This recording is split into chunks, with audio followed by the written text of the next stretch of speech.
Hey there folks, welcome back to our channel. Today we're diving into a topic that has sparked many debates and discussions over the years, the possibility of a ground attack on the continental United States. Contrary to popular belief, it's time to unveil why such an event is virtually impossible. So let's get started.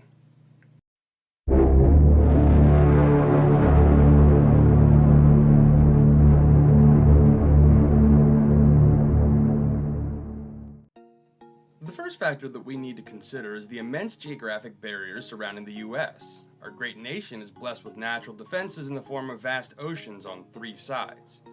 These oceans act as a protective shield, making it incredibly challenging for any hostile nation to launch a large-scale ground invasion. Furthermore, our military power is nothing short of formidable. The United States maintains one of the largest and most technologically advanced militaries in the world, with cutting-edge defense systems including missile defense, radar networks, and early warning systems. We have the ability to detect and neutralize potential threats swiftly. The United States has approximately 5,000 M1 Abrams main battle tanks, 6,500 M2 M3 Bradley fighting vehicles, 4,500 Stryker armored personnel carriers, 2,000 M113 armored personnel carriers, 1,500 M109 Paladin self-propelled howitzers, 1,000 M270 multiple launch rocket systems. Now, it's not exactly clear how many of these assets are within the continental US and how many are currently deployed overseas, but considering that approximately 900,000 active duty troops are stationed within the US, it's safe to assume that there's a large amount of these assets here within the states. And none of that's considering the size of the military might of Canada and to a lesser degree Mexico, both of which are allied with the United States. Now, let's talk logistics. The US is vast, with an intricate network of roads, railways, and airports. For any enemy to move large forces across these distances would be a logistical nightmare. Maintaining long-term ground invasion will require substantial resource, and even then, our homeland's resilience and strong sense of community could prove a significant challenge to any occupier. During World War II, Japanese Admiral Yamamoto is claimed by some to have said, "You cannot invade the mainland United States, there would be a rifle behind every blade of grass." Where he may or may not have said this. The premise still holds true. It's estimated that there are over 400 million privately owned firearms within the United States, and at least 46% of the civilian population owns firearms. Where this is not as efficient or intimidating as an organized army, history has shown us that groups of armed populace can be very effective at neutralizing and at least demoralizing foreign threats. There's also about 1 million law enforcement officers across the US that could help augment the defensive operation within the United States. And if history has shown us anything, it's that Americans are capable of coming together when facing extreme adversity. And let's not forget our intelligence network. See, our intelligence network is second to none, covering the entire globe. We have eyes and ears everywhere, gathering information on potential threats before they materialize. This formidable intelligence gathering capability extends not only to international arenas, but also to some extent within our own borders. One notable revelation of the extent of this surveillance came to light with Edward Snowden's leaked documents, which exposed the vast domestic surveillance conducted by US government agencies. In the digital age, our intelligence agencies employ an array of sophisticated tools and techniques to monitor and analyze communications, transactions, and interactions that could be indicative of impending threats. These agencies, including the National Security Agency, Central Intelligence Agency, and Federal Bureau of Investigation, harness advanced technology to sift through massive volumes of data, aiming to identify patterns and anomalies that might suggest a security risk. A little-known aspect of our domestic surveillance and law enforcement apparatus is a network of hubs known as fusion centers. These fusion centers are collaborative efforts between law enforcement agencies to share resources, expertise, and information in order to detect criminal and terrorist activity. The goal is to integrate the information each agency has in order to prevent security gaps due to the lack of communication. Fusion centers are typically organized by combining representatives from different federal, state, local, and tribal law enforcement agencies into one physical location. Some fusion centers also gather information from their partners in the private sector. Each representative is expected to report information from their agency and use that agency's specific information to contribute to the collective analysis of the group. You see, fusion centers are state-owned and operated centers that serve as focal points in states and major urban areas for the receipt, analysis, gathering, and sharing of threat-related information between state, local, tribal, and territorial, federal, and private sector partners. The national network of fusion centers brings critical context and value to Homeland Security and law enforcement that no other federal or local organization can replicate. As of February 2018, the U.S. Department of Homeland Security recognized 79 fusion centers across the country. These centers are divided into two types: primary fusion centers and recognized fusion centers. Primary fusion centers provide information sharing and analysis for the entire state, while recognized fusion centers provide information sharing and analysis for major urban areas. Edward Snowden's disclosure shed light on the existence of programs such as PRISM and X-Keyscore, which enable U.S. intelligence agencies to access and analyze internet communications and other digital information. These programs raise concerns about the balance between national security and individual privacy, igniting debates about the ethical implications of such surveillance practices. PRISM, for instance, reportedly allows agencies to collect user data directly from tech companies, including email, video chats, and file transfers.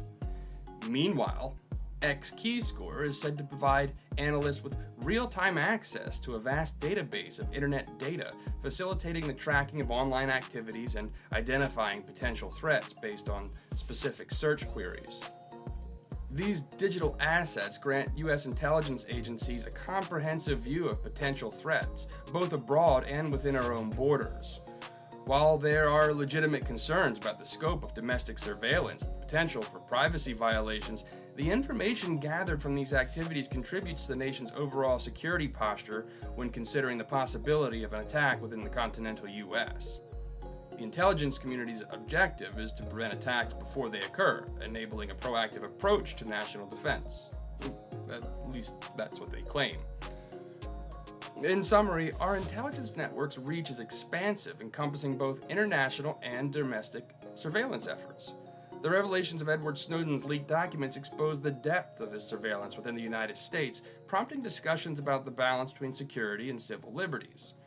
The utilization of cutting-edge technology and digital assets allows intelligence agencies to identify emerging threats, providing the United States with strategic advantage in safeguarding us against potential attacks. But perhaps one of the most significant deterrents is our nuclear capabilities. We possess a robust nuclear arsenal, serving as a powerful message to any potential aggressors. The principle of mutually assured destruction means that no rational adversary would risk triggering a nuclear response from the United States. As of January 2021, the U.S. had 1,357 deployed warheads on 655 delivery systems.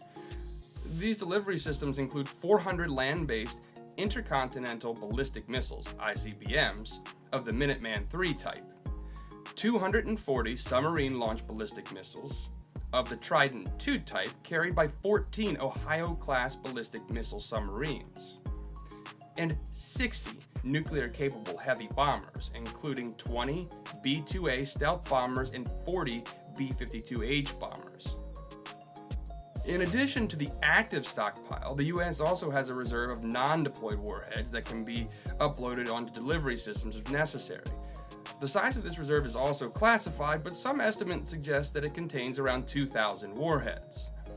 The concept of mutually assured destruction would restrict the use of these weapons until there was no other choice, but as we saw with Hiroshima and Nagasaki in World War II, the U.S. is the only country that has proven to the world that we're willing to use nuclear weapons in order to protect our assets. But let's learn from history. Past attempts at ground attacks on the U.S., or even discussions of such actions, have often fallen short. From the War of 1812 to the Japanese attack on Pearl Harbor, history has demonstrated the challenges faced by aggressors trying to strike our homeland. In the digital age, cybersecurity also plays a crucial role in safeguarding our critical infrastructure and communication networks. Additionally, our continuous advancements in technology provide us with cutting-edge defense, giving us the upper hand in addressing emerging threats. And we also must not overlook the significance of diplomacy in maintaining peace and stability. Through strategic alliances and diplomatic efforts, we can foster understanding and mitigate potential threats. Diplomacy is a vital tool in ensuring our security on the global stage. Since World War II, the United States has acted as somewhat of the world police. Traditionally, the U.S. has been primary enforcers of the safe and peaceful seas, boasting one of the biggest navies and one of the only navies that's able to deploy a vast number of its naval assets to pretty much anywhere in the world. China, for instance, is only able to deploy its naval within 200-mile radius of its land assets, which is part of the reason why it's building islands out of nothing in the Pacific Ocean. This capability has upset some nations, while other nations depend on the security of the U.S. in order to maintain their trade and economy. This gives the United States a diplomatic advantage, as global economies could be severely hindered if the U.S. had to focus its resources on protecting the continental U.S. Now, let's take a deeper dive into the historical context of how oceans have acted as natural defenses throughout history. In particular, let's examine the pivotal role of the Atlantic and Pacific Oceans during World War II and their impact on the outcome of the war. World War II was a global conflict that engulfed the world from 1939 to 1945. During this time, the Atlantic and Pacific Oceans played a crucial role in shaping the course of the war. The Atlantic Ocean served as a significant battleground between Allies and the Axis powers, with the Allied forces led by the United States working to secure vital supply lines to protect convoys from German U-boat attacks. The Battle of the Atlantic was one of the longest and most critical campaigns of World War II. German U-boats targeted merchant ships transporting supplies from North America to Europe, aiming to disrupt the flow of essential resources. However, the vastness of the Atlantic Ocean posed significant challenges for the German U-boats, as it required them to cover extensive distances, often operating independently. To counter the U-boat threat, the U.S. established a network of naval bases along the eastern coast of North America. These bases, including Norfolk and New York, served as strategic anchorages for the U.S. Navy's Atlantic Fleet, providing crucial support for convoy operations and ensuring the safe passage of supplies to Europe. Meanwhile, in the Pacific Ocean, the U.S. faced a different set of challenges. The vastness of the Pacific Ocean posed logistical difficulties for both Japan and the United States. However, the U.S. had a geographical advantage, particularly with the presence of the Hawaiian Islands in the Central Pacific. The Battle of Midway was a pivotal naval engagement that took place in June 1942. It marked a turning point in the Pacific War as the U.S. Navy's victory dealt a significant blow to the Japanese fleet.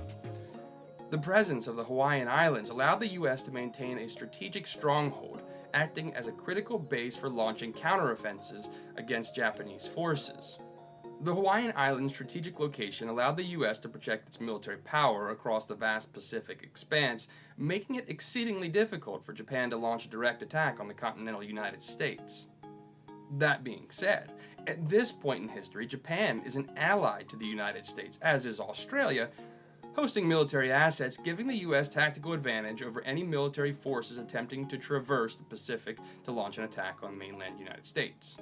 Beyond the oceans, the geographical advantages of the United States present additional challenges for any potential ground invasion. The Appalachian and the Rocky Mountains, stretching from the east to the west, create natural barriers that further complicate military operations on U.S. soil. These mountain ranges are like natural walls, which would significantly slow down any ground forces seeking to make their way into the country's interior. The rugged terrain of the Appalachian and Rocky Mountains makes it arduous for a large military force to navigate and maneuver effectively. Any invading army would face numerous logistical hurdles, forcing them to divide their forces and making them vulnerable to counterattacks by U.S. military. These ranges also host a number of military bases and bunkers that are heavily fortified and well defended. You see, history has shown us that mountainous regions present significant challenges for military operations, from the Swiss Alps during World War II to the Hindu Kush in Afghanistan. Mountainous terrains have proven to be formidable obstacles for invading forces throughout history. In conclusion, the historical context of how oceans have acted as natural defenses during World War II, combined with the geographical advantages of the United States, underscores the incredible challenge any potential ground invasion would face. These natural defenses have played a critical role in shaping history and ensuring the security of the continental United States. To wrap things up, while threats do exist in this ever-changing world, we've explored the multiple layers of defense that make a large-scale ground attack on the continental United States practically impossible. Our geography, military strength, intelligence network, nuclear deterrence, historical precedents, cybersecurity, and diplomacy all combine to safeguard our great nation. That being said, it's important that the U.S. government and its citizens remain ever vigilant. Since the beginning of mankind, we have fought each other for land, resources, and power. Where I hope mankind evolves to transcend this historical trend, the current geopolitical climate indicates to us that it will not be anytime soon. Combine that with the presence of fanatics and those who simply want to see the destruction of Western ideology, and it's quite clear why we should never let our guard down or allow ourselves to believe that we're untouchable. In my next video, I'll provide a hypothetical scenario where a successful ground attack is executed within the continental United States. This hypothetical scenario will show that with enough planning and collaboration amongst nations that seek to do us harm, an attack isn't impossible. This is not intended to scare anyone, but rather it's to drive home the idea of the necessity for a constant state of vigilance. Thank you for watching this episode of Tactical History. I hope you learned something new and interesting today. If you did, please hit the like button and subscribe to my channel for more videos like this. And if you have any questions or comments, feel free to leave them below. Remember, history repeats itself, so learn from the past and be ready for the future. Until next time, this is the Tactical Historian reminding you knowledge is power, but action is survival. Stay tactical, stay prepared, and stay vigilant.